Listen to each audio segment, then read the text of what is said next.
So, what makes a floor plan suddenly become an electrical power plan? Just because we name the view and set the discipline and subdiscipline, that doesn't specifically mean that the view is going to show what we want. Now that you are in Revit, you can forget about the 2D CAD layering system. This is because there is no such thing as layers in Revit. If we simply don't want to see lighting fixtures in a floor plan, wouldn't it be great to just uncheck electrical fixtures in a list somewhere and have them simply go away, as opposed to some convoluted layering system? Now, let's take a look at how to control the visibility graphics of a view. The first thing I'd like to do is pick on ceiling plans. So let's go to Electrical, Lighting, Ceiling Plans. Let's go down to Level 1. If you zoom in on an area, notice that you can see the reflected ceiling plan. This isn't really visibility graphics. This is because we told Revit to set it up as a view as a ceiling plan. What we want to do, however, is control the visibility state, meaning we don't want to see any power, we don't want to see any ductwork, we don't want to see any cable tray or pipes. So to do this, we want to control the visibility graphics of the view. Type in VG. Now, under model categories, let's make sure our filter list, we click the drop down, let's make sure mechanical, electrical, and piping are all selected. Now, let's just start unchecking items we do not want to see. Don't want to see air terminals, cable tray fittings. We'll keep communication devices. We'll get rid of conduits. We'll keep data devices. Get rid of anything that pertains to ducts. We'll keep electrical equipment in case we want to show a panel or something like that. We'll uncheck electrical fixtures.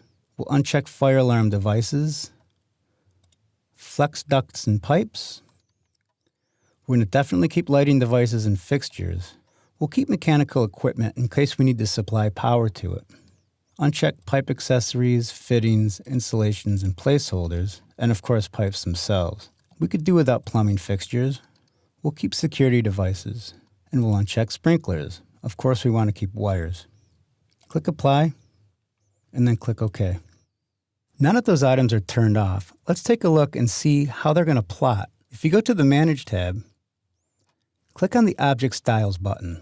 As I mentioned earlier in this video, there's no such thing as layers in Revit. So how do we control the line weights? Well, it's really simple. Air terminals, when viewed in plan or elevation, meaning projection, will have a line weight of 4.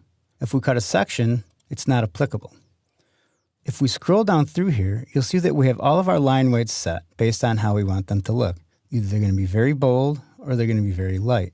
But what does 5, 4, 1, what do these numbers actually mean? Hit OK here. While still in the Manage tab, go to Additional Settings. Let's go down to Line Weights. Revit will allocate in inches a line weight for each level going down. We have 1 through 16.